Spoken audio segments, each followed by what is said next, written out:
श्रीलंका पूर्णपणे हादरली. चक्रीवादळ दित्वाने पूर आणि भूस्खलन घडवून 47 जणांचा बळी घेतला. 21 बेपत्ता, हजारो बेघर. भारतालाही धोक्याचा इशारा. पण त्याआधी चॅनलवर नवीन असाल तर चॅनलला जरूर सबस्क्राईब करा. बंगालच्या उपसागरातून उठलेल्या चक्रीवादळ दित्वाने श्रीलंकेच्या पूर्व तटावर धडक दिली. अतिवृष्टीमुळे भूस्खलन आणि पूर यामुळे मृत्यूसंख्या 47 पर्यंत पोहोचली.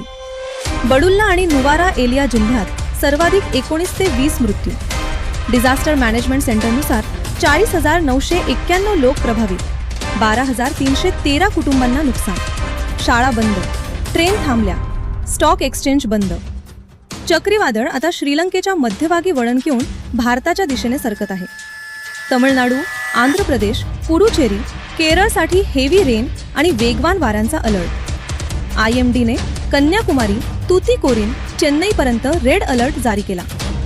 श्रीलंकेत बचाव कार्य सुरू, पण पावसामुळे अडचणी वाढल्या आहेत. श्रीलंकेची अर्थव्यवस्था आधीच त्रस्त, आता ही आपत्तीने आणखी धक्का.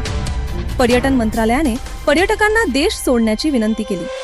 भारत सरकार अलर्टवर, तटीय भागात सतर्कता. दक्षिण भारतात मासेमारी बंद, लोकांना सुरक्षित स्थळी हलवले जात आहे. हवामान विभागाने 28 ते 30 नोव्हेंबरसाठी भारी पावसाचा इशारा दिला आहे. तुमच्या भागात पावसाचा अलर्ट आहे का? कमेंटमध्ये नक्की सांगा. आणि पुढील अपडेटसाठी व्हिडिओ शेअर करा आणि सबस्क्राईब करा.